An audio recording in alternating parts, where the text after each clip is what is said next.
Sahabat, jumpa lagi bersama saya Pendeta Santiani Manurung dalam program Info dan Opini. Saya hendak menyampaikan tulisan Dr. Sukidi yang diambil dari Kompas dengan judul Merawat Persatuan dalam Kebinekaan. Setiap hari bangsa ini dihantui oleh bahaya sektarianisme, polarisasi, dan perpecahan antar masyarakat. Hantu ini menciptakan pesimisme tentang masa depan Indonesia, memunculkan gambaran sebagai negara yang gagal, dan kita pun tercerai-berai.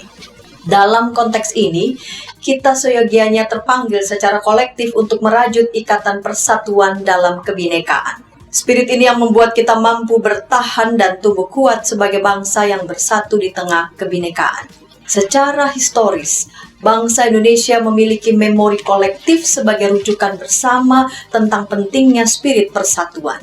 Spirit ini telah ditorehkan oleh para pemuda, putra dan putri Indonesia melalui ikrar persatuan dengan mengakui bahwa bertumpah darah yang satu, tanah air Indonesia, berbangsa yang satu, bangsa Indonesia, dan menjunjung bahasa persatuan, bahasa Indonesia. Peristiwa monumental 93 tahun lalu itu, yakni 28 Oktober 1928, meneguhkan ikatan persatuan dan identitas keindonesiaan yang diselenggarakan di rumah milik peranakan Tionghoa Si Kong Leong di Jalan Keramat Raya 106, Jakarta. Hal ini menjadi self-evident truth tentang partisipasi, kecintaan, dan kebanggaan orang-orang keturunan Tionghoa untuk menjadi bagian dari komunitas yang mengikatkan diri pada ikatan tali persatuan dan keindonesiaan. Spirit persatuan dan keindonesiaan juga diserukan oleh salah satu pendiri bangsa berketurunan Arab, Abdul Rahman Baswedan, yang menulis artikel berjudul Paranakan Arab dan Totoknya di Harian Matahari Semarang tanggal 1 Agustus 1934. Pikiran brilian A.R. Baswedan mengenai seruan tentang pengakuan Indonesia sebagai tanah air itu akhirnya teraktualisasikan pada momentum Sumpah Pemuda di kalangan orang-orang Arab pada tanggal 4 Oktober 1934 yang mengikrarkan diri mereka pada 1. Tanah air peranakan Arab adalah Indonesia. 2. Peranakan Arab harus meninggalkan kehidupan sendiri. Dan 3. Peranakan Arab memenuhi kewajibannya terhadap tanah air dan bangsa Indonesia. Abdul Rahman Baswedan and the Emancipation of the Hadramis in Indonesia.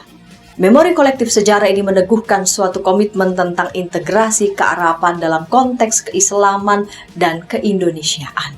Tegaknya kita sebagai bangsa yang bersatu tanpa tercerai-berai juga ditopang oleh kenyataan sejarah bahwa republik ini didirikan oleh para pendiri bangsa dengan kesadaran penuh tentang spirit persatuan di tengah kebinekaan, karena spirit inilah yang terbukti ampuh dalam mempersatukan masyarakat kita di tengah kebinekaan Indonesia. Kesadaran kebinekaan ini sesungguhnya berakar kuat pada sejarah kita sendiri. Moto bangsa Indonesia, Bhinneka Tunggal Ika, yang berasal dari Bhinneka Tunggal Ika Tanhana Dharma Mangroa, karya Empu Tantular dalam kitab Kakawin Sutasoma ini telah terekam dalam memori kolektif kita sebagai suatu rujukan historis tentang pentingnya kita menjaga persatuan dan kesatuan di tengah kebinekaan.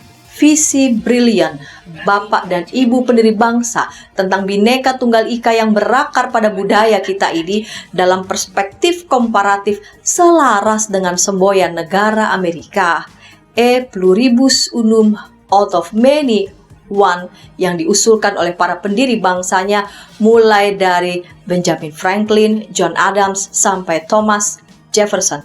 Meskipun makna kedua semboyan itu berbeda dari segi konteks dan perjuangan, para pendiri bangsa dari kedua negara itu sama-sama menyadari sepenuhnya bahwa spirit persatuan dan kesatuan bangsa harus berdiri tegak dan kuat di tengah masyarakat yang begitu majemuk. Kita sadar bahwa kemajemukan, jika tidak diikat oleh ikatan persatuan, bisa berakhir ke arah kutukan keragaman. The curse of diversity. Karena itu kita sadar penuh bahwa Indonesia dan Amerika adalah dua negara besar dengan kemampuannya dalam merawat persatuan dan kesatuan di tengah tingkat kemajemukan yang luar biasa. Last but not least, Optimisme yang rasional tentang spirit persatuan juga memiliki rujukan sejarah dari dasar negara kita, Pancasila, yang terbukti ampuh dalam sejarah panjang perjalanan bangsa ini sebagai kekuatan pemersatu di antara elemen bangsa yang berbeda-beda. Sila demi sila dalam Pancasila merefleksikan spirit gotong royong dalam membangun kesatuan Indonesia dalam kebinekaan.